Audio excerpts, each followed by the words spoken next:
peserta segini ini sudah banyak ini. Kalau sudah bisa bikin pupuk sendiri katakanlah, atau bahkan sudah bisa melakukan penyilangan padi sendiri dan seterusnya, bisa memproduksi tanpa bergantung pada bantuan pemerintah ataupun bantuan dari perusahaan atau apa, teman-teman bisa settle eksis sendiri, tidak harus ketergantungan. Jadi kita berharap nanti apa yang kita diskusikan dalam 2 hari ini akan bisa benar-benar memberi manfaat kepada petani-petani anggota Cerita Tani Bersama ini. Resmi dibuka. Tentuan.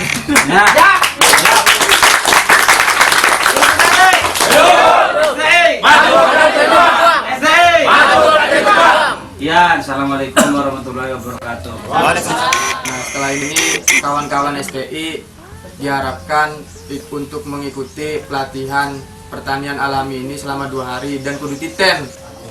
Tambah sehat. Tambah sehat.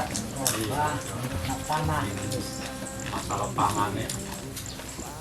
Sehat baik tanah maupun lingkungan maupun diri kita sendiri sebagai petani ya. Terus apa mana? Jadi kalau kita ingin menjadi petani yang berkelanjutan, nanti kita menggunakan pertanian organik biar hidup berkelanjutan. Nanti kan kita cek nanti analisa usaha tani dari mulai bagaimana kita menggarap mengelola lahan sawah itu, dari mulai bikin pematang atau galungan, kira bayarannya kan konon. Walaupun tenaganya dia kan udah dibayar. Iya. Terus setelah itu di traktor berapa harganya, bener Le. Tapi ketika menjadi produsen yang menentukan, nah ketika pupuk kan sama-sama, PT kan memproduksi, pabrik itu memproduksi pupuk kan, sama seperti kita memproduksi padi. Ketika kita butuh pupuk, siapa yang menentukan harga? PT. Manusia juga butuh hidup kan, butuh makan, butuh sinar matahari kan gitu, butuh tempat tinggal. Begitu juga hewan, begitu juga tumbuhan butuh hidup nggak? Betul. Butuh air nggak? Betul. Kemudian butuh tempat tinggal nggak? Betul. Di dalam sawah ada tanah nggak? Ada.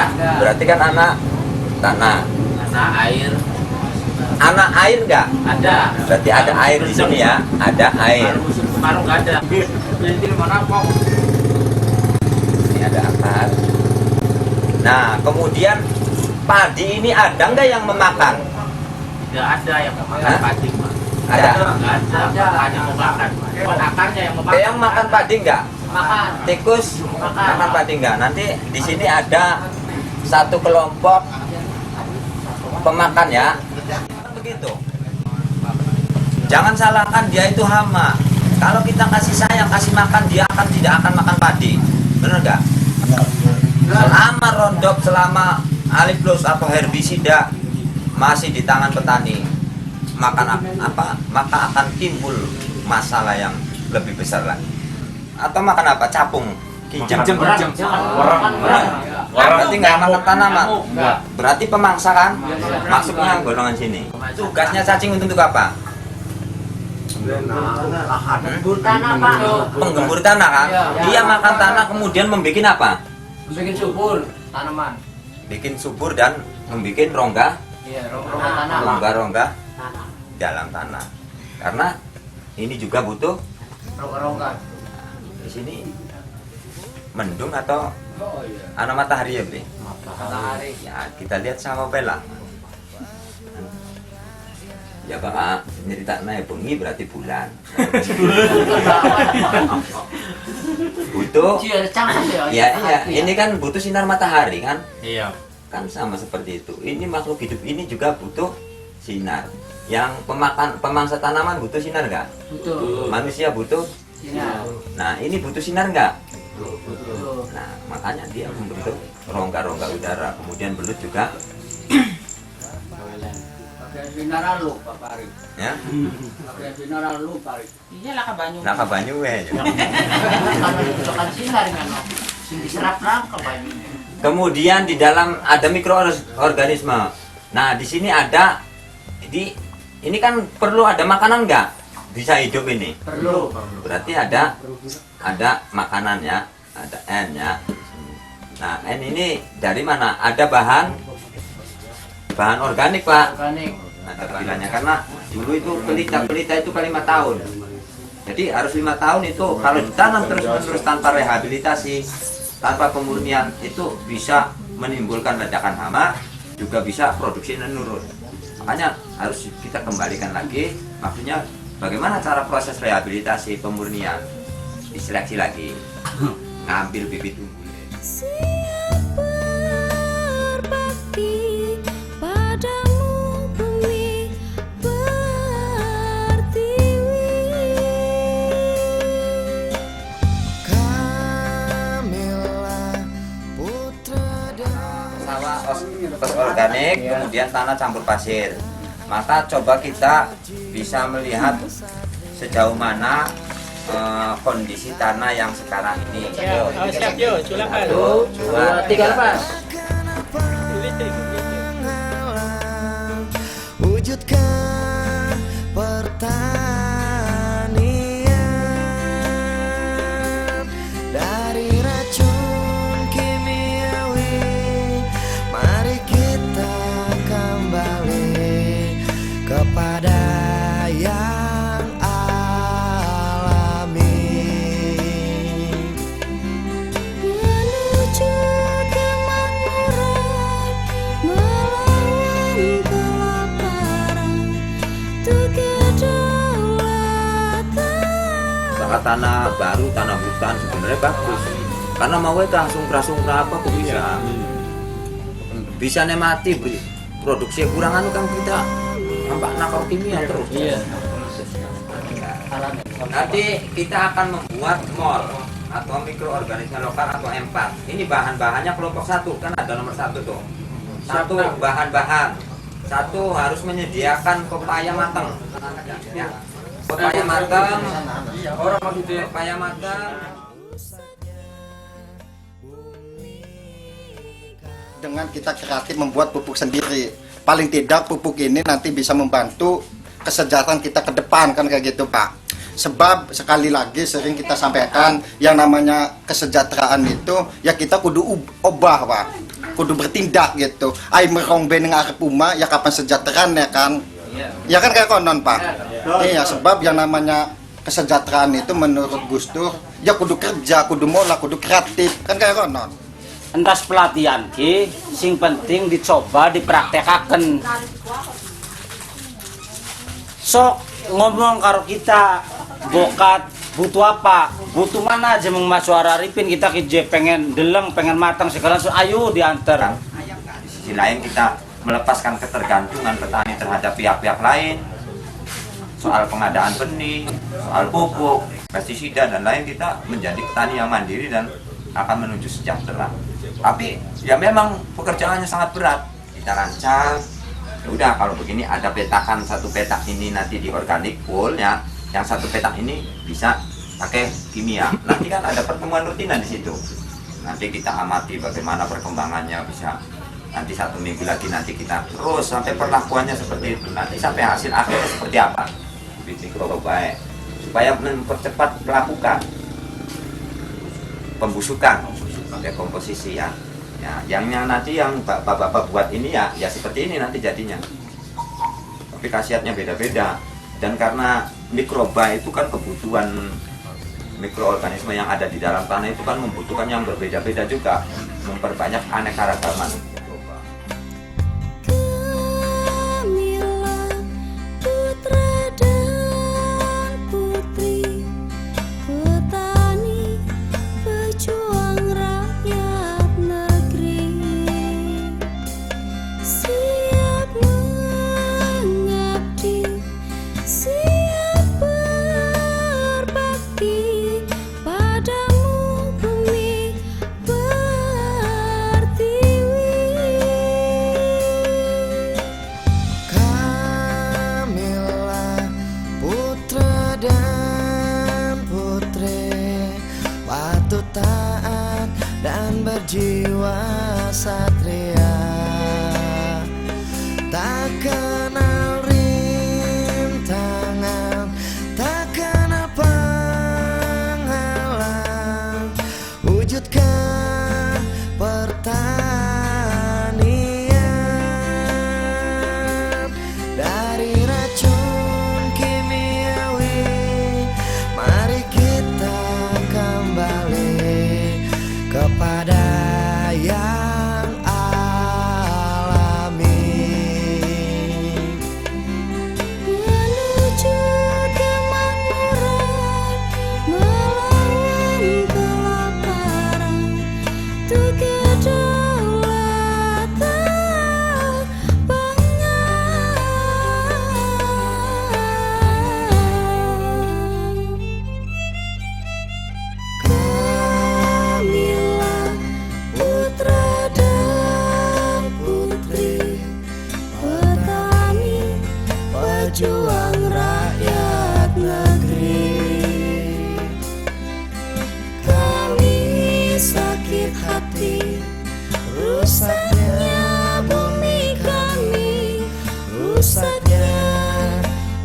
penelitian, adanya penyuluhan, dan terus praktek-praktek studi-studi itu meningkatkan SDM kita. Sekolah-sekolah lapangan itu dalam rangka ya ini SDM kita. Kalau SDM-nya rendah, petani akan dibodohin terus. Wis ayu bae, wis ra kesekat, tapi ayo kita berjuang, kita bersama SDM juga. Karena kita sama berjuang untuk petani kan. Oh, ning tengah di tanduri pari, ya, ning tengah tanduri pari, kayaknya tanduri iwak, ini tandur sayuran, komplit deh. Banyak kegunaan. Coba bisa dianalisa Pak. Kita butuh harian, nanti kita mendapatkan dari jual. Kalau lebih kita jual sayurannya ke tetangga atau kemana, itu dapatkan uang nggak? Dapatkan nanti. Setelah panen ikannya, panen padi.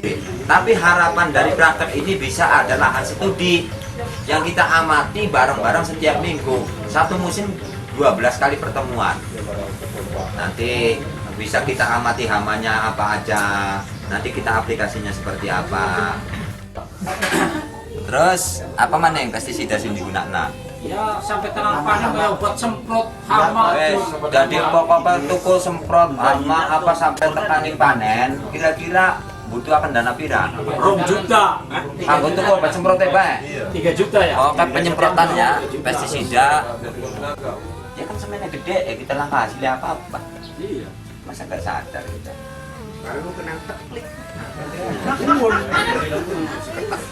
Kian ke lagi mulus gini Pak. Ya kita parinnya kita mulus kayak ngono. Untung mulus ya Pak. Teman-teman, Nah lamunan 2 musim ya. 2 musim kan tetap biaya masa mene. Hasilnya kurang beli antara musim rendengan karo musim Ya jauh. coba biaya tetap segini, hasilnya berkurang dari 4 kintal. Itu jangan kita melihat untungnya dari nominal, itu pasti ada yang untung ada yang rugi kalau kita jumlah dengan nilai. Tapi ada sisi-sisi lain Pak ya. Mudah-mudahan bisa bermanfaat dan ilmunya bisa barokah dan menjadi petani yang barokah. Kalau barokah itu bisa selamat di dunia, tapi belum tentu manfaat. Dari manfaat itu dunia sampai akhiratnya. Tapi mudah-mudahan bermanfaat dari dunia sampai akhirat. Dan jangan merasa tertinggal. Oh ternyata kita ini tertinggal. Jangan merasa masih ada anak cucu kita yang akan meneruskan pertanian. Nah yang kedua, ya kami juga atas nama panitia mengucapkan banyak-banyak terima kasih pada kawan-kawan API dan pemateri yang mau hadir dan plus memfasilitasi kegiatan ini. Tentunya ini juga ya request dari teman-teman API, kita perlu gitu Bung Sekjen sering adakan pelatihan lagi. Saya mengucapkan terima kasih yang banyak kepada rekan-rekan pengurus API karena sepanjang sejarahnya ST ini API ini selain sebagai tempat ST bernaung juga sudah banyak memberikan kontribusi dan menemani mengawal perjalanan tumbuh berkembangnya STI dari mulai perpustakaan segala macam ini API sangat mengawal sekali cita-citaan. Saya kira dari apa yang sudah kita bikin dari 2 bahan itu, kemudian ada apa itu vokasi itu, nah ini sesuai dengan instruksinya Pak Jo secara teknis tadi nanti kita bisa ikuti sampai nanti ada komitmen tentang apa lahan yang disepakati sebagai lahan praktek gitu ya. Nah, itu tetap bisa dikawal oleh teman-teman. Dan kami juga sangat berterima kasih kepada ya dari API dari Jakarta untuk memberi wawasan. Kemenangan itu harus berebut dalam pergerakan. Pergerakannya apa? Ya kita bertani organik atau bertani dengan alami. Kemudian perlawanan bukan hanya dilakukan di jalanan, tapi juga bisa kita lakukan di lahan. Di lahan dengan apa? Ya tadi, dengan pertanian alami juga. Jangan salah, dengan pertanian alami kita bisa sedikit tidaknya melawan sistem kapitalisme yang hari ini sudah merajai di bumi Indonesia. Itu saja, tepuk tangan untuk kita semua. Mohon maaf, wallahul muwaffiq ila thoriq. Wassalamualaikum warahmatullahi wabarakatuh. Waalaikumsalam. Hidup petani! Hidup petani! Hidup petani! STI!